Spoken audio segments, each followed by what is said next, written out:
Durante décadas, el nombre MS-13 no solo sembró miedo en El Salvador, sino en todo el continente.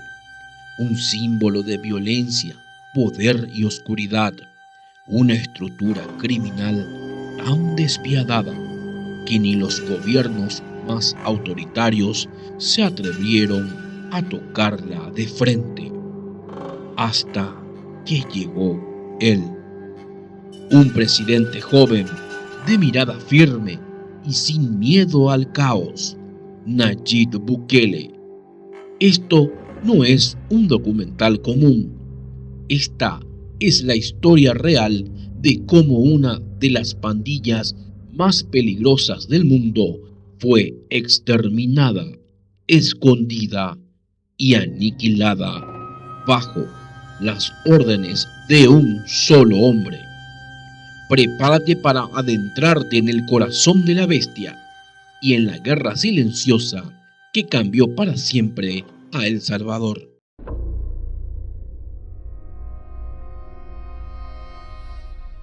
La historia de la MS-13 no comenzó en El Salvador, comenzó en las calles de Los Ángeles, California, a inicio de los años 80. Miles de salvadoreños huían de la guerra civil, llegaban con miedo, pobreza y rabia. En los barrios latinos, los jóvenes salvadoreños eran acosados por otras pandillas ya establecidas, los Bloods, los Crips, la 18 Street. Fue allí donde nació una hermandad de defensa.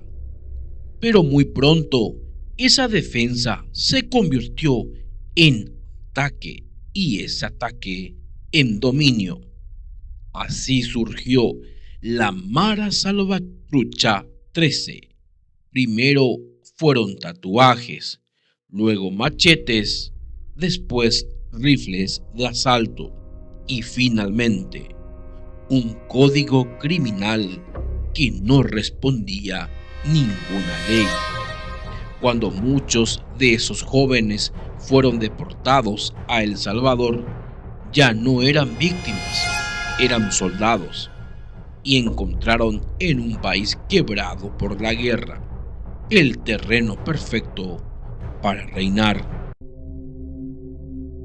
Pronto la MS-13 se expandió como un virus por cada municipio, cada colonia, cada callejón olvidado por el Estado.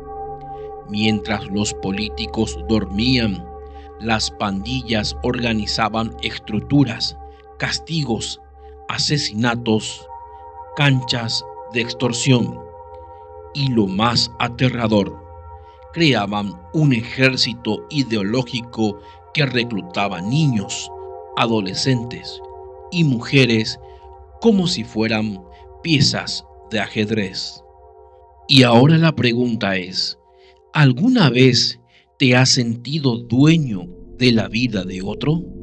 Pues ellos sí. Durante más de 2 décadas, la MS-13 se convirtió en una entidad casi divina en las comunidades pobres de El Salvador. Pero no era un Dios benevolente, era un Dios de la muerte.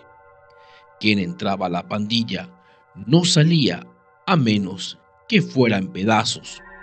Los líderes, conocidos como Ranfla Histórica, operaban desde prisiones que no controlaban los guardias, sino ellos.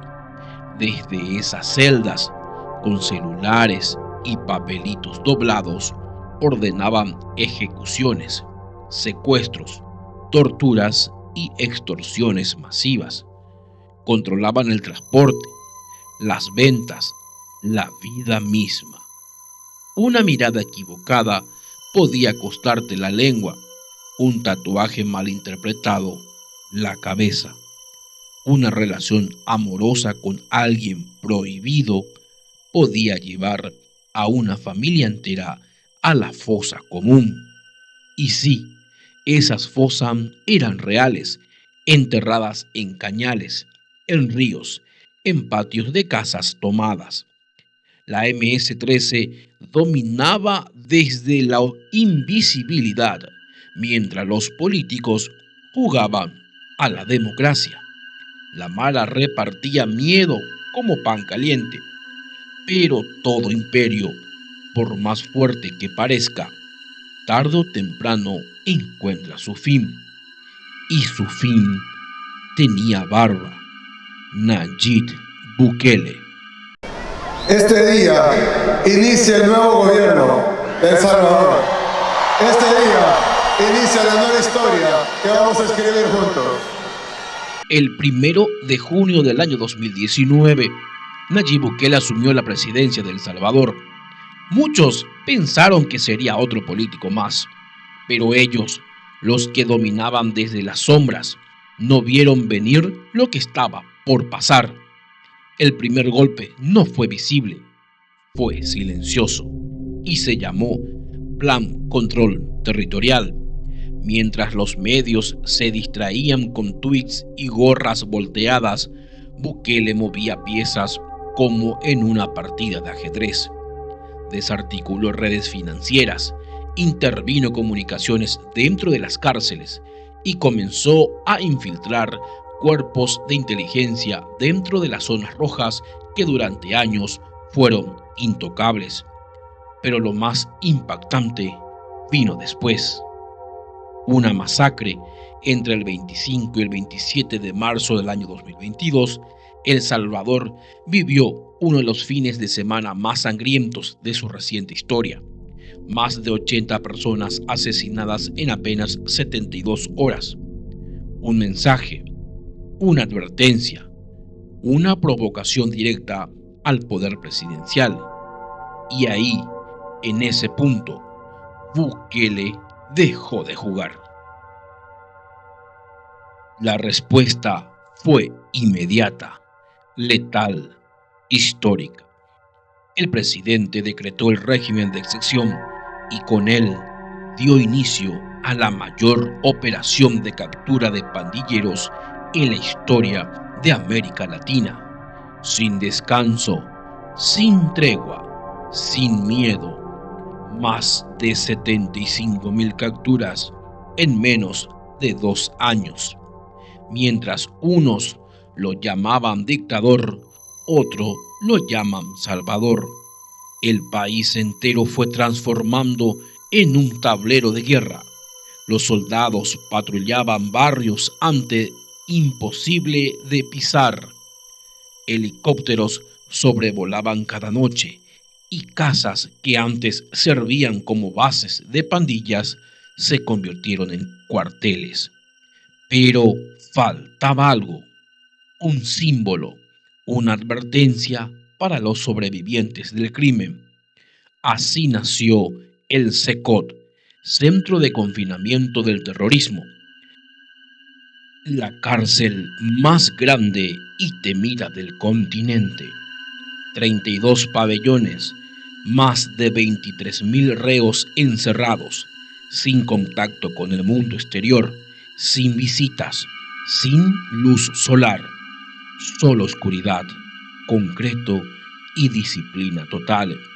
Para muchos, el CECOT no era solo una prisión, era el castigo final para quienes hicieron de El Salvador un infierno. Y desde ese día, los tatuajes de la MS ya no eran motivo de miedo, eran marcas de extinción. Pero aún había un problema. Los líderes, aquellos que no fueron atrapados, que huyeron a Guatemala, a México, incluso a los Estados Unidos. Aquí es donde comienza lo que muchos niegan, lo que algunos conocen y pocos se atreven a contar. El gobierno de Bukele lanzó una operación secreta, nombre clave Sombra 33, unidades infiltradas, agentes no identificados, misiones nocturnas. Uno a uno, los jefes de la MS-13 comenzaron a caer. En algunos casos aparecieron en ríos, en otros simplemente desaparecieron. Una ranfla histórica aquella que alguna vez gobernó con terror, quedó reducida a eco y polvo. Y así, sin dar explicaciones públicas, Bukele fue cerrando el último capítulo de esa organización criminal. La MS-13 dejó de ser noticia, dejó de existir. Hoy, los niños juegan fútbol en las calles donde antes se escribía la muerte. Hoy los negocios abren hasta la noche, las familias salen sin miedo y el futuro, por primera vez en décadas, se puede imaginar. ¿Fue duro? Sí. ¿Fue extremo? Tal vez. Pero como lo dijo el propio Bukele, tuvimos que ser más duros que el miedo que nos dejaron.